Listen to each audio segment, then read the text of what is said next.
جب سے یہ سائفر والی امپورٹڈ گورنمنٹ آئی ہے پاکستان میں 31 الیکشن ہوئے ہیں. 31 الیکشن میں سے 20 پہلے اور 11 اب. پاکستان تحریک انصاف نے 26 الیکشن جیتے ہیں اور جو 26 الیکشن ہیں وہ 76 پوائنٹ پلس یعنی 76% سے زیادہ اکثریت بنتی ہے. 2/3 میجورٹی کہیں پیچھے رہ گئی ہے بیچاری.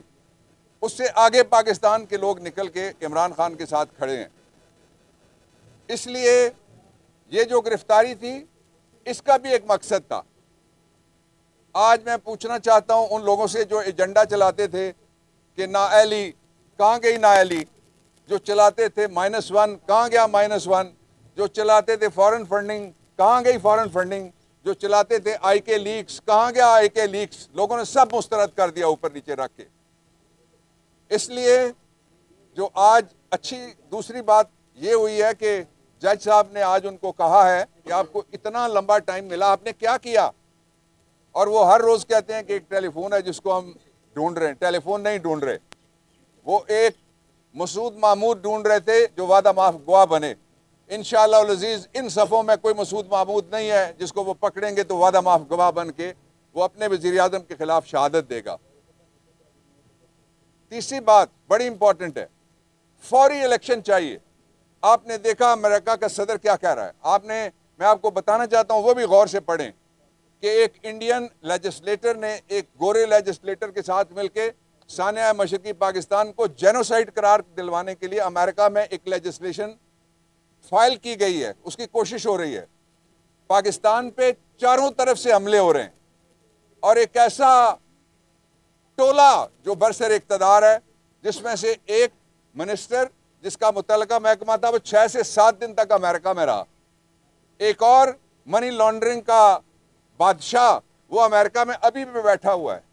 اور ایک امریکن ہالی ووڈز کے اور بالی ووڈ کے بھی مزاحیہ فنکاروں اور کارٹونوں سے بھی اگلی جو اداکاری کرتا ہے, وہ اداکار سیاسی اداکار بھی جاتا ہے وہاں اس کو فوٹو آپ ملتا ہے. عمران خان گلوبل پالیٹکس کو سمجھتے ہیں. عمران خان جو بین الاقوامی سیاست کی حرکیات ہیں ان کو سمجھتے ہیں. اس لیے ان کے دور میں کسی کو ہمت نہیں ہوئی. ایک ٹویٹ آئی تھی صدر کی طرف سے اور ٹویٹ کا جواب ٹویٹ سے دیا گیا تھا اور کہا گیا تھا کہ آپ بڑے بے قدرے ہیں, پاکستان نے تو اتنی لڑائی لڑی ہے آپ کے لیے. اور ساتھ یہ کہا تھا کہ ہم ایبسولوٹلی ناٹ اپنے بچے کسی اور کے لیے مروانے کے لیے کہیں نہیں بھیجیں گے, ہم اپنے ملک کو اندر سے درست کریں گے. آج ملک برباد ہو گیا. اس لیے فوری طور پہ الیکشن کی تاریخ کا اعلان کیا جائے.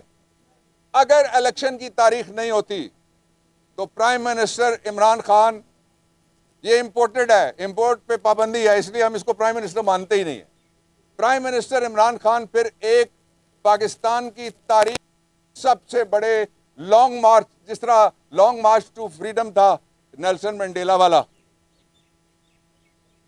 مت کریں یہ مزید انتظار. الیکشن کا اعلان فوری طور پہ کر دیں. الیکشن کا اعلان ہو گیا تو پھر ہمارا جو پروٹیسٹ ہے وہ پروٹیسٹ جس طرح سے ہم نے پلان کیا ہوا نہیں ہوگا. اور اگر الیکشن کا اعلان نہ ہوا تو آپ نے دیکھا جو کہتے تھے جو آئے گا ماروں گا, اس کو اپنے حلقے میں لوگوں نے مار دیا ہے. یہ باہر کہاں سے نکلیں گے, یہ جلسہ کہاں کریں گے, یہ ریلی کس سڑک پہ نکالیں گے. پاکستان کے لوگ دوسری طرف کھڑے ہو گئے. پاکستان کے جتنے بھی فیصلہ ساز ہیں, سیاسی ہوں یا باقی ہوں, میں سب سے یہ گزارش کرتا ہوں کہ یہ ملک کسی نئے تجربے کا متحمل نہیں ہو سکتا. اس لیے فوری طور پہ الیکشن کی تاریخ دی جائے.